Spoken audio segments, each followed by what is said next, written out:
वो इसको बोलता है कि रोज रोज उसका फेस देखकर पक चुका है। वो उसको बोलती है वो जो उसकी सिस्टर से शादी के सपने देख रहा है ना, वो उसको यूज कर रही है, उसकी सेकंड चॉइस है। यूं ही इसको सच्चा लव करती है, तभी तो इसने शादी की थी, वरना यूएन ने तो इससे शादी से खुद इनकार कर दिया था। मगर वो इसकी बात का विश्वास ही नहीं करता है और उसको थप्पड़ मारने लगता है, तो उसका हाथ पकड़कर मरोड़ कर रख देती है कि इसे खुद पे डोमेस्टिक वायलेंस बिल्कुल भी नहीं करने देगी। आई फौरन से उसके हाथ से डाइवोर्स पेपर छीन के फौरन से डाइवोर्स पे साइन कर देती है। उसे भी इसके जैसे थर्ड क्लास दूसरों के हाथों में खिलौना बनने वाले नाम नेहाद पति के साथ रहने का कोई शौक नहीं है। आई फिर पेपर्स उसके मुंह पर दे मारती है कि अपने पैसे सब कुछ अपने पास संभाल कर रख ले, इसे इसका कुछ भी नहीं चाहिए। अब वो बेचारी फिर रोड पर आ गई थी, जाने के लिए कोई जगह नहीं थी, पास में पैसे भी नहीं थे। फिर याद करती है इस तरह की स्टोरीज में तो ऑलवेज टू मेल लीड होते हैं, तो मतलब अभी एक और हीरो ने आना है। फिर तभी वहाँ पर यू चैन भागता हुआ आता है। आते साथ ही इसको पकड़ के वॉल के साथ लगाकर चुप रहने का बोलता है। वो कुछ लोगों से छुप रहा था और उसे चैन फर्स्ट साइड में ही बहुत ज्यादा अच्छा लग गया था और नाम उसने इसके पीछे पड़े हुए इन गुंडों से सुन लिया था। फिर चैन को लगता है कि वो गुंडे दूर चले गए हैं। वो लोग यूई की हिकअप से वापस आ जाते हैं। फिर चैन भी सामने चला जाता है कि मरने का इतना ही शौक है इन लोगों को, तो फिर चलो वो पूरा कर देता है। चैन को अपने हाथ पांव इन गुंडों पे खोलते देख के वो भी फिर मैदान में आ जाती है। अब आखिर शिंजे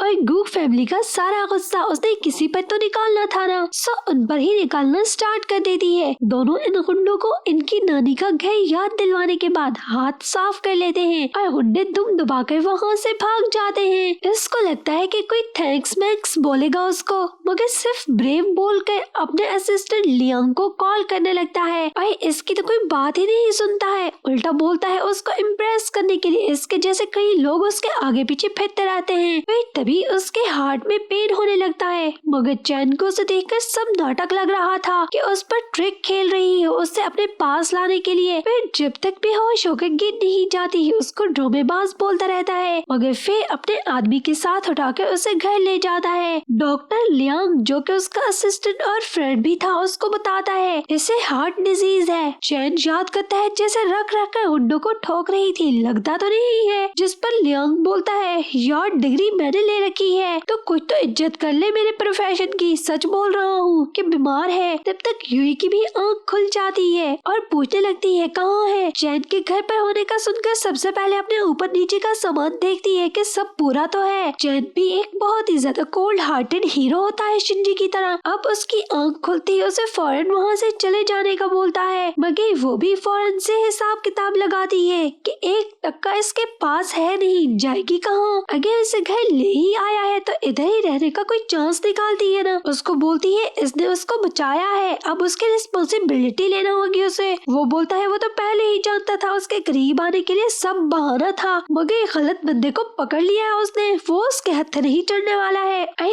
उसे जो समझ रही है वो बिल्कुल भी नहीं है। वो फौरन से जाकर उसको पकड़ के बोलती है वो उसके साथ रहना चाहती है। फिर वो उसको दूर धक्का मार जाता है। तभी उसका एक आदमी आकर उसके कान में कुछ खुसर पुसर करता है। तब उसके पास जाकर उसके क्लोज होकर बोलता है अगर चाहती ही है तो चलो फिर इसको चांस दे ही देता है। फिर वो रेडी होकर नीचे आती है और उसे देखता ही रह जाता है। इधर वो उसके जागती आंखों के सपनों में बहका, मगर ये क्या, वो स्लिप होकर बेचारे का सपना ही तोड़ देती है। फिर फौरन से बताने लगती है ड्रेस उसको बहुत रिवीलिंग लग रहा था, मगर बताया जाता है अमीरों की चौंचलों के लिए यही ड्रेस बेस्ट रहेगा। और फिर उसको बताता है कि आज पार्टी है और उसकी गर्लफ्रेंड बनना चाहती थी ना, तो उसको चांस दे रहा है, इसलिए इतना रेडी शेडी करवाया है। फिर लियांग को उसे पहले अलग से पार्टी में ले जाने का बोलता है। वो उसके साथ जाना चाहती थी, मगर उसकी कोई भी बात नहीं सुनता है और अलग से चला जाता है। लियांग उसे पार्टी में लेकर जाता है। पार्टी बहुत शानदार थी और मजे मजे के खाने देखकर वो तो हाथ मुंह धोए बगैर खानों पर टूट पड़ती है। उसको फिर शिंजी उसकी दीदी के साथ दिखता है, पर उसे अभी तक पता नहीं था कि यही ड्रामे में उसकी सिस्टर थी। वह मन में बोलती है अच्छा इतनी जल्दी मूव ऑन कर चुका है। तभी ईयर भी उसको देखकर उसके पास आ जाती है। तब जुई को भी याद आ जाता है ये तो उसकी दीदी है। फौरन से उसको पैसे मांगने लगती है कि वो बहुत बुरी हालत में है। शिंजी उससे अपनी जानू के साथ चिमटे देखकर वहाँ पर आकर उससे छुड़वाने आ जाता है और उसे लगता है कि डाइवोर्स के बाद भी उसके पीछे आई है। ऊपर से ईयर भी मिर्च मसाला लगाती है कि जरूर बेचारी तेरे को मिस कर रही होगी।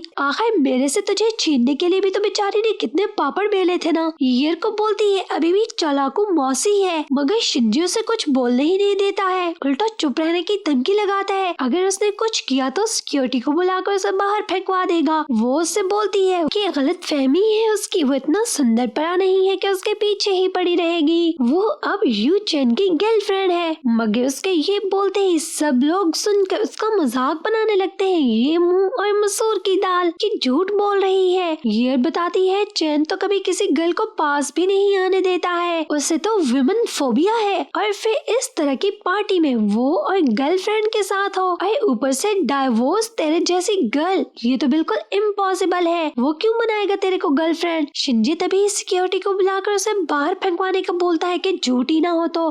तभी चैन वहाँ पर आते हुए ऊपर से आवाज लगाता है। उसकी गर्लफ्रेंड को हाथ लगाने की हिम्मत किसने की। सबके सब लोगों के होश उड़ जाते हैं कि सच में उसकी गर्लफ्रेंड है क्या। सबके बीच में से गुजरता हुआ युई के पास जाता है और युई को अपने साथ रहने का बोलता है कि कहीं भी जाने की नीड नहीं है उसे। सबको क्लियर करता है ये उसकी गर्लफ्रेंड है। तभी शिंजी उसे पकड़ के दूर ले जाता है कि वो जानती भी है चैन है कौन। आई वो भी सीना ठोक कर झूठ बोलती है। हाँ वो चैन को बहुत अच्छे से जानती है। वो उसको बोलता है उससे जितने पैसे लेने हैं ले ले और अपनी शक्ल गुम करे, अपनी फैमिली के पास वापस चली जाए, उनकी लाइफ से बहुत दूर। मगर वो उसके गंदे पैसे लेने से इनकार कर देती है कि वो सिर्फ चैन के साथ रहेगी उन दोनों को जलाने के लिए। शिंजी हाथ उठाता है, थप्पड़ मारने लगता है। चैन फौरन से आकर उसको रोकता है, इसकी औरत पे हाथ नहीं उठाने का वरना उसका हाथ काट कर हाथ में दे देगा।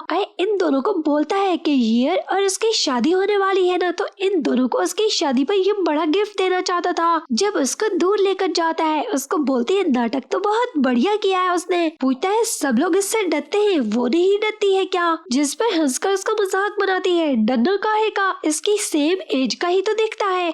उसके हाथ में पकड़े हुए वाइन का गिलास लेकर बोलती है अगली बार वो उसकी हेल्प करेगी, फिक्र न करे। वो उसको ये वाली ड्रिंक पीने से रोकना चाहता था कि बहुत ज्यादा स्ट्रॉन्ग है। वह ऐसे ही देखता रह जाता है। वो तो ड्रंक हो चुकी थी तब तक। फिर उसे अपने साथ पकड़कर बाहर तक लेकर जाता है और लियांग को कॉल करने लगता है अपनी हेल्प करने के लिए। वो उसके साथ टल्ली हुई पड़ी थी, वोमिट पर वोमिट करे जा रही थी। इधर जब लियांग को कॉल करता है वो वहीं आसपास कहीं छुपा हुआ था। उसे इस मुसीबत को खुद से दूर ले जाने के लिए बोलता है, मगर लियांग तो छुपकर सीधा ही साफ झूठ बोल देता है वो बहुत दूर है। इन दोनों को साथ रहने देना चाहता था। अब लियांग के इनकार करने पर फिर इसे खुद ही घर ले जाना पड़ता है और कोई चांस जो नहीं था बेचारे के पास। फिर उसे खींचता खांचता ले जाकर बेड पर फेंकता है और अपना ड्रेस झाड़ने लगता है। वो उसके पास आकर उसको चिपक जाती है और ये लिपटा लिपटी करने लगती है, उसका चुम्मा लेने ही लगती है, मगर पकड़ के वॉल के साथ लगाता है। फ्लावर समझा है क्या, फायर है फायर, आगे पास आएगी तो जल जाएगी। मगर वो कौन सा होश में थी, उसको किसी करने लगती है। वो बेचारा भी उसकी किसी देखकर इतना क्लोज होकर सुनसा हो जाता है, मगर किसी होने से पहले ही टल्ली होकर उसके शोल्डर पर गिर जाती है। मॉर्निंग में खुद को बेड पर बंधा हुआ पाती है